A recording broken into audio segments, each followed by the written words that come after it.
Hi, and welcome to another episode of Ayana Productions, your online source for news and entertainment. I'm your host, Tashante Snyder. This episode, we're going to be taking you guys to a fashion event to get your network on. And we're also going to be taking you guys to see what's been going on with Uncle Ralph these days. And in between all of that, we're going to be giving you guys some very, very important tips on how to become successful in your career. Alright, so we're going to get it started. Tip number 1, study your business and stop being in such a hurry to arrive at the top. Now, I know a lot of you may not be too excited about every aspect of your job, but try to keep learning because it makes it more exciting and fun. Alright, we're going to be giving you guys some more tips on how to become successful in your career in just a bit, but right now we're going to be taking you guys to the Hillary Flowers special Labor Day weekend Sunset Bikini Runway Show after party. So why don't you check it out? Located at the Beekman Beer Garden Beach Club at 89 South Street, Pier 17, attendees had the opportunity to network, meet models and designers, all while listening to the sounds of DJ Billy Mendola. Now, if you're trying to break into the fashion industry, Hillary Flowers, a boutique owner, designer, singer-songwriter, is a great person to meet to get into the industry. So if you're just joining us, we're giving out tips on how to become successful in your career.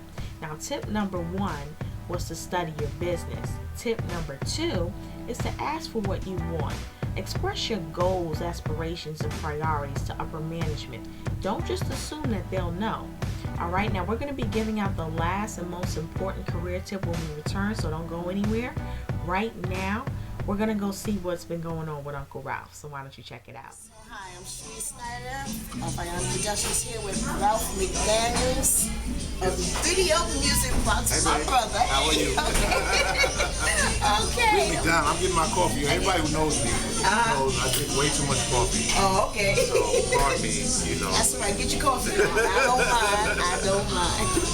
All right, so we're just going to ask him a few questions. He was gracious enough to meet us. One of the nicest brothers, I don't mean that I've ever met. So, one of the kindest brothers. Getting down to business. He's like the Johnny Costa hip hop. I like that. Yeah, I like it too. Yeah. You can have it. I made that for you. So, how did you get started in hip hop game?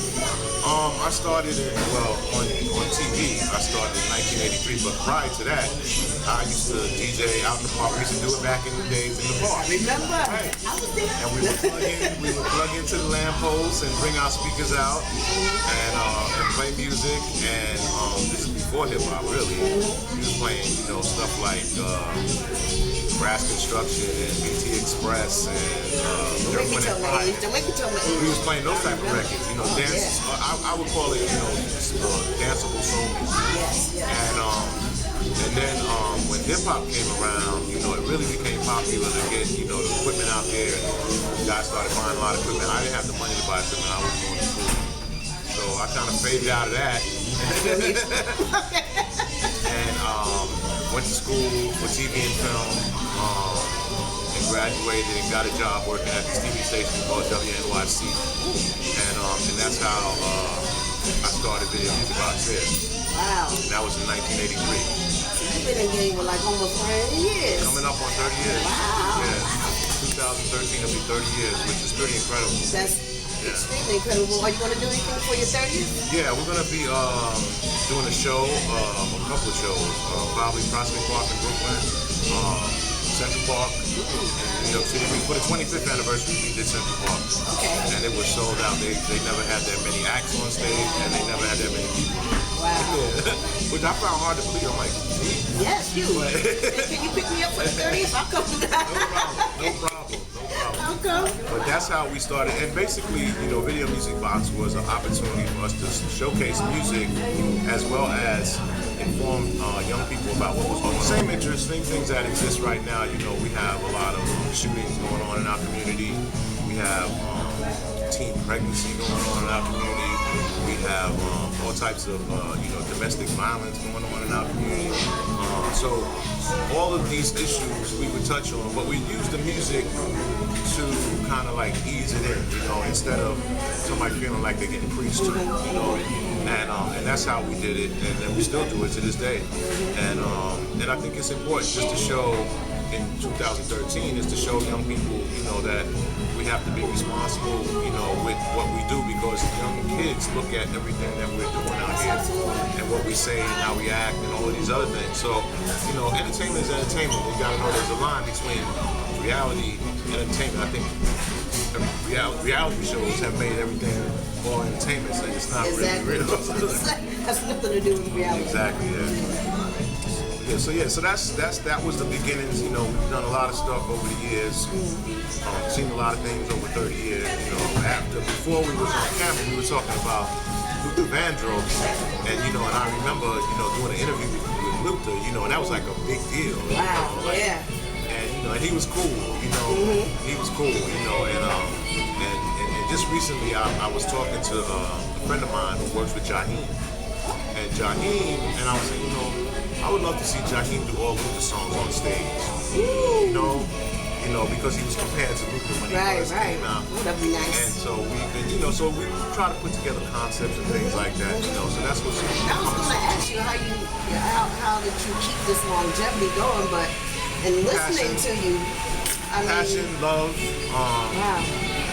Still being excited when I hear a young dude rapping and knowing that it's from the heart, that it's energy that comes out. I love the New York sound. I've always been a New York sound person. Meaning when I say the New York sound, we have a certain thing that we talk about in our song. We have a certain swagger that we bring. What's the worst interview you have, without mentioning any names, to tell the thing?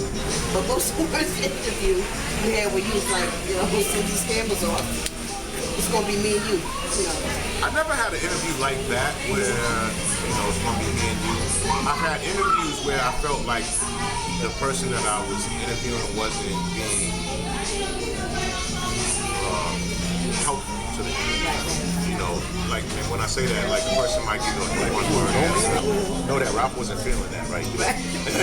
And he screwed out like, all right, see y'all next week. Y'all have a good day. Well, thanks for coming by, man. And I'll do a little quickie on you. Take care, brother. And he's like, you had your opportunity, and we was here, and you messing around, playing around, and so I'm not gonna diss you. I'm just gonna see you later. You figure it all out. It's a good brother. It's a good brother. So and when people see it on TV and it was only 30 seconds, they're like, that tells the story in itself. Right, so, that tells the story in well, itself. I have some young guys working with me now. The young guy on the show, Kevin Lawrence, he does a radio show at City College. He works for me. He's learning how to be that. This is what I teach. I try to teach people is that it's not about me. It's about the audience. Right. At the end of the day. Right. I'm just communicating, helping the communication move through smoothly. You're so good at it. It's not. Yeah. It's just not. I've learned that it's not really about me. It's just that it's the people that are watching the program, the people that are watching us right now. Are going to get entertained because you're a great interviewer. I may be somebody they may have interest in, and it was something that they learned from. It wasn't about my ego. It wasn't about I'm a great Ralph McDaniels or great Cherise. It wasn't about that. It was about the energy that we projected out to that camera. My name is Cherise Snyder, here with Ayana Productions with the great, I don't care what he said, the great, the ambassador of hip-hop. I'll take it. Mr. Ralph McDaniels, Video Music Box. Check him out. He's hot. We got some stuff coming for you soon. Check us out later. Thank you, man. And just a little FYI, Uncle Ralph also produced several music videos for Public Enemy, The Notorious B.I.G., Big Daddy Kane, Nas, and Wu-Tang Clan. A lot of people don't know that. Alright, so we're giving out tips on how to become successful in your career. Tip number 1 was to study your business. Tip number 2 was to ask for what you want. And now tip number 3 is to give yourself some credit. Think about the skills that you haven't tapped into yet. They may be your biggest asset. Alright, well that does it for another episode of Ayana Productions. Thank you for watching, and we'll see you next time.